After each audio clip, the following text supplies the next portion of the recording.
നമസ്കാരം, എൻ്റെ പേര് എഞ്ചിനീയർ സഞ്ജു സുരേന്ദ്രൻ. ഞാൻ വാലൻഫോർഡ് കൺസ്ട്രക്ഷൻ ആൻഡ് ഇൻറ്റീരിയേഴ്സ് എന്നൊരു കമ്പനിയുടെ മാനേജിംഗ് ഡയറക്ടറാണ്. ഇന്ന് എൻ്റെ കൂടെ ചാറ്റ് വിത്ത് എക്സ്പേർട്സിൽ നമ്മുടെ കൂടെ സംസാരിക്കാനുള്ളത് മിസ്റ്റർ കൃഷ്ണകുമാറാണ്. ബിസിനസ് മേഖലയിലുള്ള ആൾക്കാർ പുള്ളിയെ KK എന്ന് വിളിക്കും. കൺസ്ട്രക്ഷൻ ഇൻഡസ്ട്രിയൽ എക്സ്പേർട്ടാണ് in the field of waterproofing. ആള് ക്യാപ്റ്റീവ ഫെസിലിറ്റി മാനേജ്മെൻറ്റിൻ്റെ CEO ആണ്. ചാറ്റ് ദ എക്സ്പേർട്സ് പരിപാടിയിലോട്ട് സ്വാഗതം ചെയ്യാം. Thanks Sanju. I am so privileged sit with you. Sanju ആയിട്ടിരുന്ന് സംസാരിക്കാനും ഈ ചാറ്റ് വിത്ത് എക്സ്പേർട്ട് എന്നുള്ള ഷോയിൽ എന്നെ ക്ഷണിച്ചതിനും വളരെയധികം നന്ദി. അതോടൊപ്പം തന്നെ സഞ്ജുവിൻ്റെ ഒരു എക്സ്പീരിയൻസും എക്സ്പെർട്ടൈസും നമുക്ക് ധാരാളം എനിക്കറിയാം സഞ്ജുവിനെ കുറിച്ച്. സോ വാലൻഫോർഡ് കൺസ്ട്രക്ഷൻ്റെ MDയും അതുപോലെ തന്നെ ഇത്രയും നാളത്തെ എക്സ്പീരിയൻസും നമുക്കിത് എങ്ങനെ യൂട്ടിലൈസ് ചെയ്യാനും, അതുപോലെ തന്നെ നമ്മൾ ഇത്രയും നാളും എൻ്റെ വാട്ടർ പ്രൂഫിംഗ് ഇൻഡസ്ട്രിയും സഞ്ജുവിൻ്റെ എക്സ്പെർട്ടൈസോടെ നമ്മൾ ഒരുമിച്ച് പല പ്രൊജക്ട്സും ചെയ്തിട്ടുണ്ട്. ഇനിയും അത് മുന്നോട്ട് എങ്ങനെ കൊണ്ടുപോകാം, അല്ലെങ്കിൽ പുതിയ കാര്യങ്ങൾ, പിന്നെ കുറച്ച് കൂടുതൽ കാര്യങ്ങൾ പ്രേക്ഷകർക്ക് മനസ്സിലാവുന്ന രീതിയിൽ നമുക്ക് എങ്ങനെ ഷെയർ ചെയ്യാം, ഇവ കാര്യങ്ങളൊക്കെ നമുക്ക് ഡിസ്കസ് ചെയ്യാം. വെൽക്കം മിസ്റ്റർ KKയുടെ ഇപ്പോൾ ഒരു എക്സ്പേർട്ട് മേഖല എന്ന് പറയുന്നത് വാട്ടർ പ്രൂഫിംഗ് ആണ്. ഈ വാട്ടർ പ്രൂഫിംഗ് ഇൻഡസ്ട്രിയിലുള്ള ഇപ്പം നമുക്ക് ഒരുപാട് ആൾക്കാർക്ക്, സാധാരണക്കാർക്ക് ഇപ്പോൾ കേട്ടിട്ടേ ഉള്ളൂ എന്താ വാട്ടർ പ്രൂഫിംഗ് എന്നും. അപ്പോൾ എന്താണ് വാട്ടർ പ്രൂഫിംഗ്, എന്തിനാണ് വാട്ടർ പ്രൂഫിംഗ്, എന്ത് ഉദ്ദേശമായിട്ടുള്ളത്, അതിൻ്റെ പർപ്പസ് എന്താണ്, അതൊന്ന് വിശദീകരിക്കാമോ? തീർച്ചയായിട്ടും. നമ്മുടെ സാധാരണക്കാരന് വാട്ടർ പ്രൂഫിംഗ് എന്ന് പറഞ്ഞാൽ ടെറസിൻ്റെ മുകളിൽ നമ്മൾ കണ്ടിട്ടുണ്ടാകും പല കമ്പനികളുടെയും പരസ്യങ്ങളിൽ ടെറസിൻ്റെ മുകളിൽ ഇങ്ങനെ ഒരു കുടയും അങ്ങനെ, അത് മാത്രമാണ് വാട്ടർ പ്രൂഫിംഗ് എന്ന് പറയുന്നത്. പക്ഷേ ഇന്ന് നമ്മുടെ നാട്ടിൽ നമ്മുടെ പുതിയ കൺസ്ട്രക്ഷൻ സഞ്ജുവിന് അറിയായിരിക്കും, ഇൻഡസ്ട്രിയിൽ ഏറ്റവും കൂടുതൽ ഫേസ് ചെയ്യുന്ന പ്രശ്നം ക്യാപ്പിലറി റൈസ് എന്ന് പറയുന്നത്. നമ്മുടെ വീട്ടിൻ്റെ ചുവര്, അതായത് പ്ലാറ്റ്ഫോമിൽ നിന്ന്, അതായത് നമ്മുടെ തറയിൽ നിന്ന് ഒരു 1-1.5 അടിക്ക് അല്ലെങ്കിൽ 1 മീറ്ററിന് താഴെ പൊരിഞ്ഞിളകുന്ന ഒരു പ്രതിഭാസം നമ്മുടെ നാട്ടിൽ എല്ലായിടത്തും കാണുന്നുണ്ട്. അതിന് പ്രധാനപ്പെട്ട ഒരു കാരണം നമ്മൾ തന്നെയാണ്. നമ്മൾ തണ്ണീർത്തടങ്ങളും ബാക്കിയുള്ള വയലുകളും എല്ലാം നികത്തി വീട് വെച്ചു. സോ വാട്ടർ ടേബിൾ എല്ലായിടത്തും ഹൈ ആയിട്ടുണ്ട്. അതൊരു കാരണമാണ്. പിന്നെ കേരളത്തിൽ സ്ഥിരമായിട്ട് പെയ്യുന്ന മഴ, ഈ കാരണങ്ങളുണ്ടാകുന്ന പ്രശ്നങ്ങൾ. അപ്പോൾ അങ്ങനെ ഞാൻ പറഞ്ഞു വന്നത് ഇതൊരു ഇഷ്യൂ ആണ്.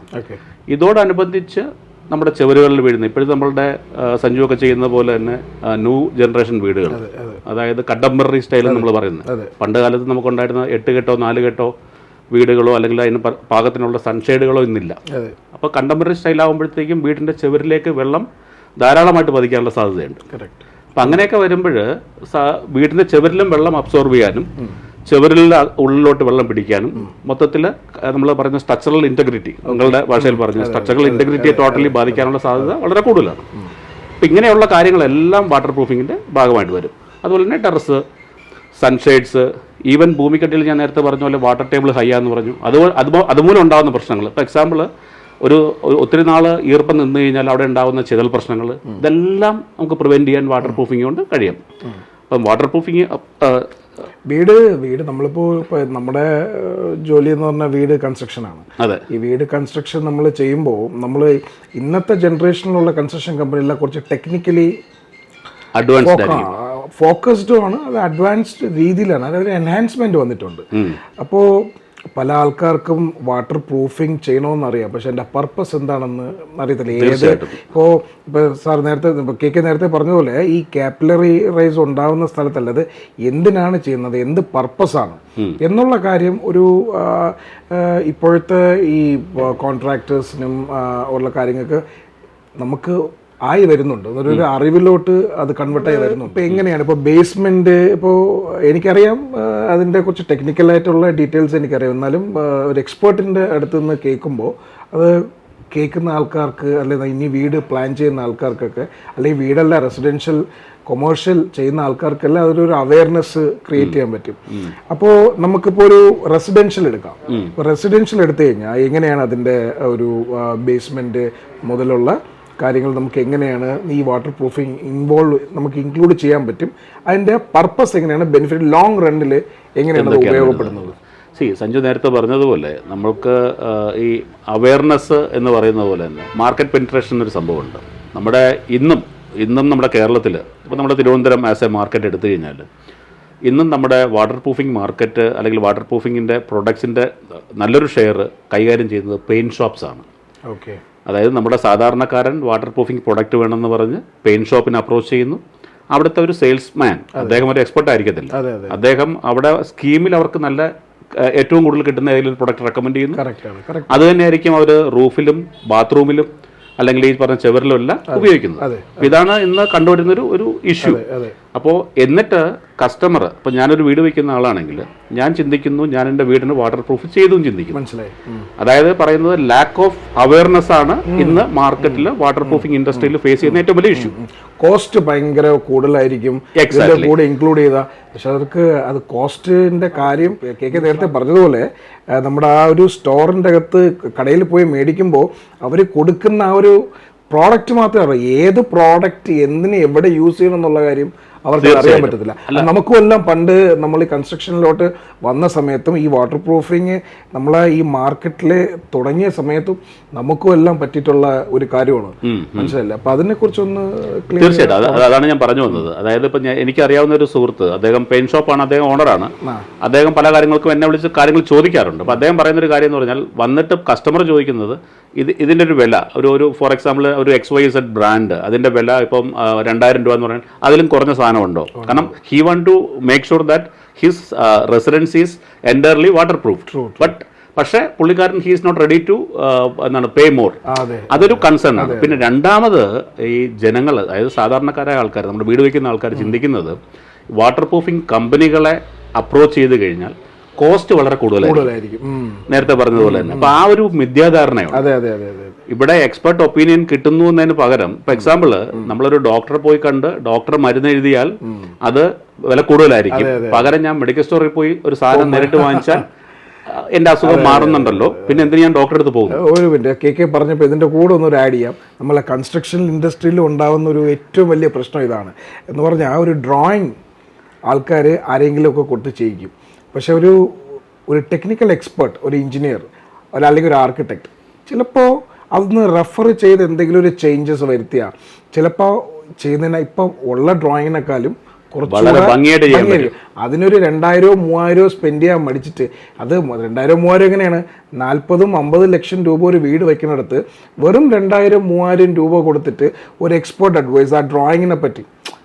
ഇപ്പോൾ ഇപ്പോഴാണ് ഈ ഡിസൈനും ഈ പിന്നെ എഞ്ചിനീയേഴ്സും ഒക്കെ ഇപ്പം നമ്മുടെ ഈ മാർക്കറ്റിൽ, നേരത്തെയൊക്കെ സിറ്റിയിലൊക്കെ ഉണ്ടായിരുന്നു. പക്ഷെ നമ്മൾ ഈ ഉൾപ്രദേശങ്ങളിലൊക്കെ സംഭവിക്കുകയാണെന്ന് പറയാം, അവർ ചെയ്ത ഏതെങ്കിലും ഒരു വീട് ചെയ്ത ഒരാളായിരിക്കും, അയാളെ വിളിച്ചിട്ടാവും നിങ്ങൾ. അപ്പോൾ അയാൾ അതിനെ തന്നെ അഡാപ്റ്റ് ചെയ്ത് ഒരു ചേഞ്ചസ് മാർക്കറ്റിൽ അല്ലെങ്കിൽ കൺസ്ട്രക്ഷൻ ഇൻഡസ്ട്രിയിൽ വന്നൊരു ചേഞ്ചസിനെ കുറിച്ച് അവര് ബോധവാന്മാരല്ല. അപ്പോൾ ഇന്ന് നമ്മൾ ഈ അപ്ഡേറ്റഡ് കൺസ്ട്രക്ഷൻ ഇൻഡസ്ട്രിയിൽ വരുമ്പോൾ ആ ഒരു ചെറിയൊരു ഒരു സ്പെൻഡിങ് 40 ലക്ഷം രൂപ ചെലവാക്കുന്ന ഒരാള് വെറും 2000 രൂപ സ്പെൻഡ് ചെയ്ത അത് നിങ്ങളുടെ ഇൻഡസ്ട്രി അല്ല, നമ്മുടെ ഇൻഡസ്ട്രി അല്ല, നമ്മളെല്ലാം ഒരു ഇൻഡസ്ട്രിയാണ്. പക്ഷേ ആ പർട്ടിക്കുലർ ആ പോർഷൻ നമുക്കും ഉണ്ടാവുന്ന. തീർച്ചയായിട്ടും അത് ഈവൻ ഞാൻ എൻ്റെ വീട് വെച്ചപ്പോൾ തന്നെ ഞാൻ ആ സമയത്ത് ആദ്യം തുടക്കത്തിൽ ഇപ്പം ഒരു വേ ബാക്ക് ഒരു 10 വർഷം മുന്നേ അന്ന് ചിന്തിച്ച കാര്യമാണ്. പക്ഷെ പിന്നീട് ഒരു നല്ലൊരു ആർക്കിടെക്റ്റിനെ കൺസൾട്ട് ചെയ്താൽ ഉണ്ടാകാവുന്ന അഡ്വാൻറ്റേജസ് അത് ഞാൻ ചിന്തിച്ചിട്ടുണ്ട്, അത് മനസ്സിലാക്കിയിട്ടുണ്ട്. കാരണം ഞാൻ ട്രിവാൻഡ്രത്ത് ഒരു വീട് വെച്ച സമയത്ത് അന്ന് ഞങ്ങൾ ചിന്തിച്ചു, അത് ഞങ്ങൾ ഇംപ്ലിമെന്റ് ചെയ്തു, അതിന്റെ ഒത്തിരി അഡ്വാൻറ്റേജ് കിട്ടും. കാരണം ഞാൻ ചിന്തിക്കുന്ന ഒരു ലേമാൻ ചിന്തിക്കുന്ന പോലെ അല്ല, അല്ലെങ്കിൽ ഒരു മേസൺ ചിന്തിക്കുന്ന പോലെയല്ല നിങ്ങളെപ്പോലത്തെ ഒരു എഞ്ചിനീയർ ചിന്തിക്കുന്നത്.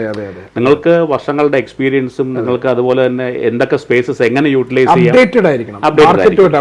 അതെ. അപ്പൊ അങ്ങനെയുള്ള എക്സ്പെർട്ടൈസിന്റെ ഒരു ഒപ്പീനിയൻ എടുക്കുന്ന അതിന്റെ ചെറിയൊരു ഫീസ് കൊടുക്കുന്നത് ഈ പറഞ്ഞതുപോലെ ഒരു 50 ലക്ഷം രൂപയ്ക്കകത്ത് ഒന്നുമല്ല part of the construction. Same thing ആണ്. ഞങ്ങൾ സാധാരണ ഇപ്പോൾ മാർക്കറ്റിൽ ഒരു കസ്റ്റമറെ കാണുമ്പോൾ പറയുന്നത്, നിങ്ങളൊരു 50 ലക്ഷം അല്ലെങ്കിൽ 1 കോടി രൂപയുടെ വീട് വയ്ക്കുമ്പോൾ, അല്ലെങ്കിൽ ഒരു നോർമൽ വീട് 50 ലക്ഷം 35 ലക്ഷം 50 ലക്ഷം രൂപയുടെ വീട് വയ്ക്കുമ്പോൾ you spend 2% on water proofing. നേരത്തെ സഞ്ജു ചോദിച്ചതിന് ഉത്തരവാണ്. അതായത് from the footing onwards, footing onwards you just callers, നമ്മളെ വിളിക്കൂ, ഞങ്ങൾ വന്ന് സൈറ്റ് കാണാം. ആ സൈറ്റിന് ഇപ്പം ഒരുമാതിരി നമ്മുടെ ട്രിവാൻഡ്രം ജില്ലയുടെ അല്ലെങ്കിൽ ഓരോ സ്ഥലങ്ങളുടെ പൊതു സ്വഭാവം നമുക്കറിയാം. അവിടെ എത്രത്തോളം വാട്ടർ ടേബിൾ ഉണ്ട്, and we got our own equipments to detect എങ്ങനെയാണ്, എവിടെയാണ്, എന്താണ് അവിടുത്തെ വെള്ളത്തിന്റെ അവസ്ഥ, അവിടെ ഫുട്ടിങ്ങിൽ നമുക്ക് എന്ത് കാര്യങ്ങൾ ചെയ്യാനുണ്ട്. ചിലർ വിചാരിക്കും നമുക്ക് മാർക്കറ്റിൽ ബിറ്റുമിനസ് പ്രോഡക്ട്സ് ഇപ്പോൾ ധാരാളം അവൈലബിൾ ആണ്, അത് 2 കോട്ട് മേടിച്ച് അടിച്ചു കഴിഞ്ഞാൽ കാര്യം കഴിഞ്ഞു എന്നുള്ളതാണ്. പക്ഷേ ആ പർട്ടിക്കുലർ ഏരിയയ്ക്ക് അല്ലെങ്കിൽ പർട്ടിക്കുലർ കൺസ്ട്രക്ഷന് അവിടുത്തെ ഫുട്ടിങ്ങിന്റെ സ്വഭാവം എന്താണ്, അതനുസരിച്ച് എത്ര താഴ്ചയിലാണ് പോകുന്നത്, അതനുസരിച്ചിട്ടുള്ള മെറ്റീരിയൽസ് നമുക്ക് ഉപയോഗിക്കാം. വാട്ടർ പ്രൂഫിങ്ങിന് ഒരു 100-300ഓളം പ്രൊഡക്ട്സ് ഇന്ന് മാർക്കറ്റിൽ അവൈലബിൾ ആണ്. അതിനകത്ത് നിങ്ങൾക്ക് വേണ്ട എന്ത് സാധനമാണ്, ഞാൻ നേരത്തെ പറഞ്ഞ എക്സാമ്പിൾ വീണ്ടും എടുക്കുകയാണ്. ഒരു ഹോസ്പിറ്റലിൽ ചെന്നിട്ട് നിങ്ങൾക്ക് പനിയാണെന്ന് പറഞ്ഞിട്ട് പാരസെറ്റാമോൾ വേണോ, മെഫ്താൽ വേണോ, അല്ലെങ്കിൽ അതായത് മെഫനമിക് ആസിഡ് വേണോ, അങ്ങനെ എന്ത് വേണമെന്നുള്ള ഡിസൈഡ് ചെയ്യുന്ന ഡോക്ടറാണ്, മെഡിക്കൽ സ്റ്റോറുകാരനാവരുത്. അപ്പൊ അത് തന്നെയാണ് ഈ വാട്ടർ പ്രൂഫിംഗ് ഇൻഡസ്ട്രി നിൽക്കുന്നത്. സഞ്ജു നേരത്തെ ചോദിച്ച പോലെ ഈ ഫുട്ടിങ്, അത് കഴിഞ്ഞിട്ട് നമ്മളുടെ പ്ലിന്ത് ബീം, അത് കഴിഞ്ഞ് മേളിലോട്ടുള്ള കെട്ട് വരുന്നു, അത് കഴിഞ്ഞ് നമ്മുടെ ഷെയ്ഡ് വരുന്നു. ആ ഭാഗത്തല്ല നമുക്ക് ഇന്റഗ്രേറ്റഡ് വാട്ടർ പ്രൂഫിംഗ് സൊല്യൂഷൻസ് ആവശ്യമുണ്ട്. ഇത് കഴിഞ്ഞ് മേളിൽ നമ്മുടെ മദർ സ്ലാബ് വാർക്കുന്ന സമയത്ത് അവിടെയും നമുക്ക് വാട്ടർ പ്രൂഫിംഗ് മെറ്റീരിയൽസ് ഉപയോഗിക്കാം. ഇങ്ങനെ ചെയ്ത് കഴിഞ്ഞാലുള്ള ഗുണം നമുക്കൊരു 3-4 വർഷം കഴിഞ്ഞ് 10%, 15% മുടക്കുന്നിടത്ത് ഇപ്പോൾ വെറും 2% എൻ്റയർ കോസ്റ്റിൽ നമുക്ക് ചെയ്യാൻ പറ്റും. അത് മാത്രമല്ല, ഒരിക്കൽ റിപ്പയർ ചെയ്ത് തുടങ്ങിക്കഴിഞ്ഞാൽ പിന്നീട് എപ്പോഴും കീപ്പ് ഓൺ റിപ്പയർ എന്ന് പറയുമ്പോൾ അത് ആ വാട്ടർ കണ്ടന്റ് ഉള്ളിടത്ത് നിങ്ങൾക്ക് അത് റിപ്പയർ ചെയ്യണമെങ്കിൽ മൊത്തം പ്ലാസ്റ്ററിങ് തട്ടി ഇളക്കണം. ഡെഫിനറ്റ്ലി. പിന്നെ വീണ്ടും റീ അപ്ലൈ ചെയ്യണം, തീർച്ചയായിട്ടും റീപ്ലാസ്റ്റർ ചെയ്യണം, അതിന്റെ റീപെയിന്റ് ചെയ്യണം. So it's A cost. അപ്പൊ ആ പോയിന്റ് ഫ്യൂച്ചറിലുള്ളവർ, നമ്മളിപ്പോൾ കോൺട്രാക്ട് സൈൻ ചെയ്യുന്നതിന് മുന്നേ ആയിട്ട് നമ്മളെ ക്ലയന്റിനെയൊക്കെ ഇത് ചെയ്യാറുണ്ട്, എഡ്യൂക്കേറ്റ് ചെയ്യാറുണ്ട്. അത് ബിക്കോസ് അവര് ചിലപ്പോൾ വാട്ടർ പ്രൂഫിങ്ങിനെ കുറിച്ച് എന്താ പറയുക, നമ്മുടെ ഈ അവരെ അറിയാന്നുള്ളൊരു കാര്യം എന്ന് പറഞ്ഞാൽ നമ്മുടെ തട്ടിന്റെ മേളിൽ റൂഫ് പ്ലാസ്റ്ററിംഗില് ആ ലിക്വിഡ് URP ലിക്വിഡ് ഒഴിക്കുന്നത് മാത്രമേ അവർക്ക് അറിയാവൂ. അവര് പറയാം അത് നിങ്ങൾ നമ്മളെ കോൺട്രാക്റ്റിൽ കവേർഡാണ്. വാട്ട് നോട്ട് ഇത് എന്തുണ്ട് എന്തില്ല എന്നുള്ള കാര്യം അവർക്ക് അതറിയത്തില്ല. സോ ഞാൻ യൂഷ്വലി എനിക്കൊരു പ്രോജക്റ്റ് കിട്ടാൻ വേണ്ടിയിട്ട് ഞാൻ ഒരു ഇത് ചെയ്യാറില്ല. നമ്മൾ ഒരു കോസ്റ്റ് ഒക്കെ പറയുമ്പോൾ നമ്മൾ ഈ കോൺട്രാക്റ്റിൻ്റെ അകത്ത് എന്തൊക്കെയുണ്ട് എന്തൊക്കെ ഇല്ല എന്നുള്ളൊരു പ്രോപ്പർ രീതി കൊടുക്കും. നാളെ അങ്ങോട്ട് മുന്നിലോട്ട് പോകുന്ന സമയത്ത് അതൊരു ബുദ്ധിമുട്ട് വരാനും പാടില്ല. എങ്ങനെയാണോ തുടങ്ങിയത് അതേപോലെ തന്നെ എൻഡ് ചെയ്യണം. ആ ഒരു സ്നേഹബന്ധം നിലനിർത്തുമ്പോൾ അതിൻ്റെയൊക്കെ ഒരു പാർട്ടാണ് സത്യം പറഞ്ഞാൽ ഈ വാട്ടർ പ്രൂഫിങ്. വാട്ടർ പ്രൂഫിങ്ങിനെ എന്ന് പറഞ്ഞാൽ നമ്മൾ കോൺട്രാക്റ്റിൻ്റെ അകത്ത് മെൻഷൻ ചെയ്യും maybe an actual cost. See, if a people, നമ്മളിപ്പോൾ ഒരു കോൺട്രാക്ടർ അല്ലെങ്കിൽ ഒരു കൺസ്ട്രക്ഷൻ കമ്പനി അത് അവരെ കോസ്റ്റിൽ എടുക്കുന്നതിനേക്കാളും so we make it as an actual. So what we will do, ഇപ്പം നമ്മളെ പ്രോജക്റ്റിലെല്ലാം KK വരുന്നുണ്ട്. KK വന്ന് അതിൽ നോക്കി അതിൻ്റെ എന്താണ് ചെയ്യേണ്ടതെന്നുള്ള റെക്കമെൻഡേഷൻസ് KK തരാറുണ്ട്. അപ്പം അത് it is in A return paper. Okay, ഇതൊരു കാര്യം. അപ്പം നമ്മളത് അവരോട്ട് ഒരു കമ്മ്യൂണിക്കേഷൻ ഇസ് എ മസ്റ്റ്. പിന്നെ വേറൊരു കാര്യം, ഇതിൻ്റെ എത്ര കാലം ഇതിനൊരു ഗ്യാരണ്ടിയെ കൊടുക്കാൻ പറ്റും നമുക്ക് ഓരോ പ്രോഡക്റ്റ്. ഇപ്പം ഡിഫറെൻറ്റ് പ്രോഡക്റ്റ് ഉണ്ട്, ഒരുപാട് പ്രോഡക്റ്റ് ഉണ്ട്, ഇന്ത്യൻ മെയ്ഡ് ഉണ്ട്, അല്ലെങ്കിൽ വെളിയിലത്തെ രാജ്യങ്ങളിലെ ഉണ്ട്. എന്താണ് ഇതിൻ്റെയൊക്കെ ഒരു വ്യത്യാസം എന്താണ്? ഓക്കെ, നേരത്തെ ഞാൻ പറഞ്ഞ ആ ഒരു പോയിന്റിൽ തന്നെ ഞാൻ ഒന്നുകൂടെ പറയാം. ഈ നേരത്തെ പറഞ്ഞത് റെക്കമെൻഡേഷൻസ് എന്ന് പറഞ്ഞു. പിന്നെ രണ്ടാമത് നമ്മൾ ഈ പറഞ്ഞ ഇതിനകത്തൊരു ചെറിയ കോസ്റ്റ് ഇൻവോൾവ് ആവുന്ന നേരത്തെ അഗ്രി ചെയ്യുന്നു പറഞ്ഞു. ഇത് ചെയ്തില്ലെങ്കിലുള്ള ദോഷം ഞാൻ നേരത്തെ സൂചിപ്പിച്ചിട്ടുണ്ടായിരുന്നു. അപ്പം നമുക്ക് വാറണ്ടി പാർട്ട് ഇപ്പം നമ്മൾ സാധാരണഗതിയിൽ ഞങ്ങൾ റെക്ടിഫിക്കേഷന് പോകുമ്പോൾ ഈ ഒരു വീട് വെച്ച് കഴിഞ്ഞിട്ടാണ് ചിലർ വിളിക്കുന്നത്, കുറേ നാൾ കഴിഞ്ഞിട്ട് ലീക്ക് ഉണ്ടാവും എന്ന് പറഞ്ഞ് വിളിക്കുന്നത്. അവിടെ ചെല്ലുമ്പോൾ പറയുന്നത് ഞങ്ങൾ ഓൾറെഡി വാട്ടർ പ്രൂഫ് ചെയ്തു. അത് ഞാൻ നേരത്തെ പറഞ്ഞ് അവരുടെ മൈൻഡ് സെറ്റിൽ ഓൾറെഡി ഉണ്ട് വാട്ടർ പ്രൂഫ് ചെയ്തു എന്നുള്ളത്. അപ്പോൾ എന്ത് ചെയ്തെന്ന് വെച്ചാൽ അതറിയില്ല. ചിലർ പറയും ഞങ്ങൾ ഡോക്ടർ ഫിക്സിറ്റ് ചെയ്തു. ഡോക്ടർ ഫിക്സിറ്റ് ഒരു ബ്രാൻഡാണ്. ഡോക്ടർ ഫിക്സിറ്റിന് 100ഓളം പ്രോഡക്ട്സ് ഉണ്ട്. അപ്പോൾ അതിനകത്ത് എന്ത് ചെയ്തെന്ന് അവർക്കറിയില്ല. ഈവൻ കോൺട്രാക്ടർ വിളിക്കുന്നു, എഞ്ചിനീയർ വിളിക്കുന്നു, അവർക്കും അറിയില്ല. അവർ ഡോക്ടർ ഫിക്സിറ്റ് ചെയ്തു എന്ന് പറയുന്നത്. അപ്പം കാരണം അവർ ലീഡിങ് ബ്രാൻഡാണ്. അതുകൊണ്ടാണ് ആ ബ്രാൻഡ് ഞാൻ സ്പെസിഫിക് ആയിട്ട് പറഞ്ഞത്. പക്ഷേ ഇതിനകത്ത് സഞ്ജു നേരത്തെ ചോദിച്ചതുപോലെ കൃത്യമായിട്ട് എന്താണ് പ്രൊഡക്റ്റ് ഉപയോഗിച്ചതെന്ന് നമുക്ക് അറിഞ്ഞു കഴിഞ്ഞാൽ, അല്ലെങ്കിൽ എന്താണ് അവിടെ മെത്തഡോളജി ഉപയോഗിച്ചത്, അല്ലെങ്കിൽ അവിടെ നമുക്ക് എന്ത് ചെയ്യാൻ പറ്റുമെന്ന് അറിഞ്ഞു കഴിഞ്ഞാൽ നമുക്ക് ചെയ്യാൻ പറ്റും. പക്ഷേ സഞ്ജു നേരത്തെ പറഞ്ഞ കോൺട്രാക്റ്റിനകത്ത് നമ്മളിപ്പം സഞ്ജുവായിട്ട് സാധാരണഗതി ചെയ്യുമ്പോഴത്തേക്കും we are fixing a contract and we are writing it all these things. And പുതിയൊരു വീടാണെങ്കിൽ നമുക്ക് 5 to 7 years വരെ വാറന്റി കൊടുക്കാൻ പറ്റും. പക്ഷേ റെക്ടിഫിക്കേഷന് പോകുമ്പോൾ ആ സ്ട്രക്ചറിന്റെ ഇന്റഗ്രിറ്റി എത്രത്തോളം ഉണ്ട്, അല്ലെങ്കിൽ അവിടെ എന്തെങ്കിലും കൊറോഷൻ ഉണ്ടോ? കാരണം ഒരു വാട്ടർ സീപ്പേജ് ഉണ്ടായി കഴിഞ്ഞാൽ ഡെഫിനറ്റ്ലി അറിയാമല്ലോ സഞ്ജുവിന്, ഒരു മദർ സ്ലാബിലൊക്കെ ആണെങ്കിൽ ഇന്റേണലി അത് ഓക്സിഡേഷൻ ഉണ്ടായിട്ട് കൊറോഷൻ ഉണ്ടായിട്ടുണ്ടാവും. അപ്പോൾ ഈ ഒരു കൊറോഷൻ ഉള്ള ഒരു മദർ സ്ലാബിൽ നമ്മൾ എന്തുമാത്രം വാട്ടർ പ്രൂഫിംഗ് ചെയ്ത് സക്സസ് ആവും ചെയ്ത് കൊടുക്കാറുണ്ട്. എങ്കിലും നമ്മൾ ചില സ്ഥലങ്ങളിലൊക്കെ 5 years ചിലയിടത്ത് 7 years വരെ വാറണ്ടി കൊടുക്കുന്നുണ്ട്. അതുപോലെ തന്നെ ഈ വാറണ്ടി എന്ന് പറയുമ്പോൾ റെക്കമെൻഡഡ് വാറണ്ടിയാണ് എന്ന് പറഞ്ഞാൽ നിങ്ങൾ ഒരു പ്രോഡക്റ്റ് മേടിക്കുന്നു. If the vendor is not an ആപ്ലിക്കേറ്ററിൻ്റെ ഒരു പ്രശ്നമുണ്ടല്ലോ, ഈ ഷുഡ് ബി യുവർ വെണ്ടർ അല്ലേ? അവരെ ഈ particular product what's XYZ is a product, നമുക്ക് പറഞ്ഞല്ലോ മൾട്ടിപ്പിൾ പ്രോഡക്ട്സ് ഉണ്ട്. അതിൻ്റെ ട്രെയിനിങ് എടുത്ത ആളാവണ്ടേ ഇതിന്റെ തീർച്ചയായിട്ടും അതാണ് ഞാൻ applicator can be a painter. Actually ഞങ്ങളുടെ കമ്പനിയിലേക്ക് ആപ്ലിക്കേറ്റേഴ്സിന് സെലക്ട് ചെയ്യാറുണ്ട്. സെലക്ഷൻ പ്രോസസ്സിൽ തന്നെ നമ്മൾ അവരെ എത്ര നാൾ ഈ പെയിന്റിംഗ് ഇൻഡസ്ട്രിയിലോ അല്ലെങ്കിൽ മറ്റുള്ള ഇൻഡസ്ട്രിയിലോ നിന്നിട്ടുണ്ടെന്ന് നോക്കും.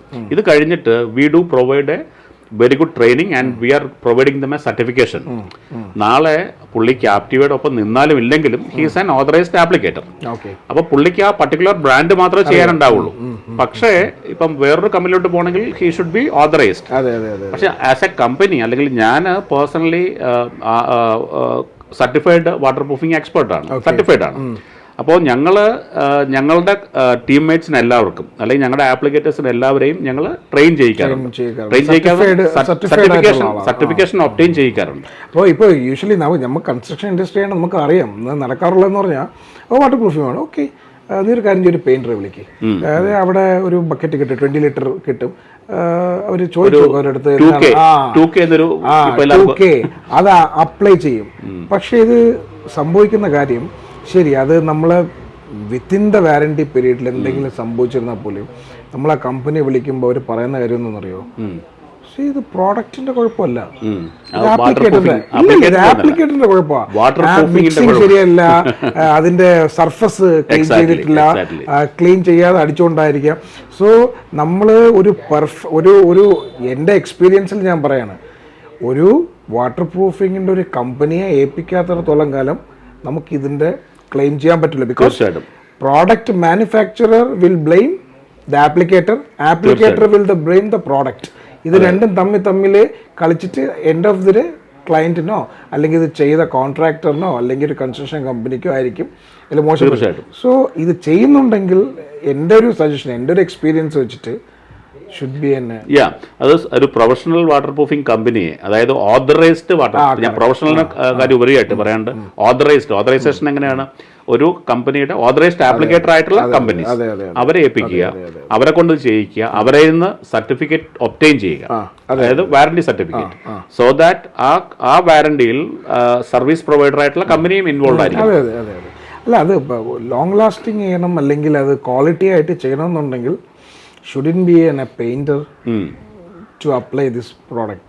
അപ്പോൾ ആ പെയിൻറ്റർ എന്താ പറയുക, നമ്മളൊരു XYZ ബ്രാൻഡ് എടുത്തിരുന്നാൽ അവരെ പ്രോഡക്റ്റ് കൊണ്ടുവന്ന് ഇത് ചെയ്യിക്കുമ്പോൾ ആ പൈസ മുടക്കിയാക്കൊരു ഉപയോഗം കിട്ടില്ലേ. ഇങ്ങനെയൊക്കെ വരുന്നത് കൊണ്ടാണ്, ഇങ്ങനെ കുറച്ച് ആൾക്കാർ ചെയ്യുന്നത് കൊണ്ടാണ് നമുക്ക് ഇത് നമ്മൾ ചെയ്തിട്ട് ഉപയോഗമില്ലല്ലോ. മാർക്കറ്റിൽ പോകുന്നത് മെസ്സേജ് എന്താ വെച്ചാൽ വാട്ടർ പ്രൂഫിംഗ് ചെയ്തു യൂസ്ലെസ് ആണ്, വാട്ടർ പ്രൂഫിംഗ് കൊണ്ട് കാര്യമൊന്നുമില്ല. അത് അതിൻ്റെതായ രീതിയിൽ ചെയ്യണം. അത് ഒരു അഡ്വാൻസ്ഡ് ആയിട്ടുള്ള അറിയാവുന്ന ഒരാളെ കൊണ്ട് തന്നെ തീർച്ചയായും നമുക്ക് ഇത് വാറണ്ടിയും ഗ്യാരണ്ടി തരണമെങ്കിൽ പ്രൊഫഷണൽസ് ചെയ്താലേ അത്. രണ്ട് എക്സാമ്പിൾ ഞാൻ പറയാം. രണ്ടും എൻ്റെ ക്ലയൻറ്റ്സ്, എൻ്റെ സുഹൃത്തുക്കളാണ്. രണ്ടുപേരും കൺസ്ട്രക്ഷൻ കമ്പനിയുള്ള ആൾക്കാരാണ്. ഒരാൾ കഴിഞ്ഞ ദിവസം തന്നെ വിളിച്ചിട്ടുണ്ടായിരുന്നു. ഒരു ഞങ്ങൾ ചെയ്തൊരു സൈറ്റിൽ ചുവരിലേക്ക് വെള്ളം തെറിപ്പിച്ചാൽ വെള്ളം കയറുമെന്നൊരു ഡൗട്ട് അദ്ദേഹം ചോദിച്ചിട്ടുണ്ടായിരുന്നു. ഞാൻ പറഞ്ഞു തീർച്ചയായിട്ടും നമുക്കത് ചെയ്തു നോക്കാം, ഞാനും സൈറ്റിൽ വരാമെന്ന് പറഞ്ഞു. ഞാൻ പറഞ്ഞു അത് മാത്രമല്ല, ഹിയർ ആഫ്റ്റർ ഇപ്പം കാരണം പുള്ളി കൺസ്ട്രക്ഷൻ കമ്പനിയാണ്, ഒരു ക്ലയന്റിന് വേണ്ടി വീട് വയ്ക്കുകയാണ്, അത് ഹാൻഡ് ഓവർ ചെയ്യുന്നു. ഞാൻ പറഞ്ഞു ഹാൻഡ് ഓവർ ചെയ്താലും my agreement is with the client, they can claim us. കാരണം മറ്റേ കമ്പനിയാണ് ചെയ്തത്, XYZ കമ്പനിയാണ് ചെയ്തതെങ്കിലും ഞങ്ങളുടെ തരുന്ന certificate you can provide to the customer. So that നിങ്ങൾ നാളെ ഇവിടെ നിന്ന് പോയി കഴിഞ്ഞാലും ഞങ്ങളുണ്ട് അവിടെ വാട്ടർ പ്രൂഫിംഗ് ആ വാറണ്ടി പ്രൊവൈഡ് ചെയ്യാം. അതൊരു കേസ്. രണ്ടാമത്തെ കേസ്, അദ്ദേഹവും ഒരു കൺസ്ട്രക്ഷൻ കമ്പനി നടത്തുന്ന ആളാണ്. അദ്ദേഹം ഒരു കമന്റ് എൻ്റെ അടുത്ത് പറഞ്ഞു, അതായത് നോർമലി ഞാൻ വാട്ടർ പ്രൂഫിംഗ് ചെയ്യുന്നുണ്ട്, പക്ഷേ since your service is costly but still we are giving business to you. അപ്പം ഞാൻ ചോദിച്ചു ഏത് പാർട്ടിലാണ് കോസ്റ്റ്ലി ആയതെന്ന് ചോദിച്ചു. അപ്പോൾ അദ്ദേഹം പറഞ്ഞു അദ്ദേഹത്തിന് ഇഷ്യൂ ഉണ്ടായിരുന്ന ഒരു സൈറ്റ് ഉണ്ടായിരുന്നു, അവിടെ ഞങ്ങൾ APP മെംബ്രെയിൻസ് ഉപയോഗിച്ചു. APPs ഓഫ് കോഴ്സ് അത് കോസ്റ്റ്ലി ആയത് കാരണം എന്ന് വെച്ചാൽ അവിടെ ഓൾറെഡി ആ സ്ട്രക്ചറിന് ഡാമേജ് ഉണ്ടായത്. അവിടെ അദ്ദേഹം ഉപയോഗിക്കുന്ന 2K കൊണ്ട് ചെയ്യയില്ല, അദ്ദേഹത്തിന് ആ ഒരു എക്സ്പെർട്ടൈസ് ഇല്ല. അപ്പം അത് എഗ്രി ചെയ്യാൻ അദ്ദേഹം തയ്യാറുള്ളായിരുന്നു. അപ്പം ഞാൻ പറഞ്ഞു വന്നത്, പൊതുവേ മാർക്കറ്റിലെ രണ്ട് സിനാരിയോസ് ഞാൻ പറയുകയാണ്.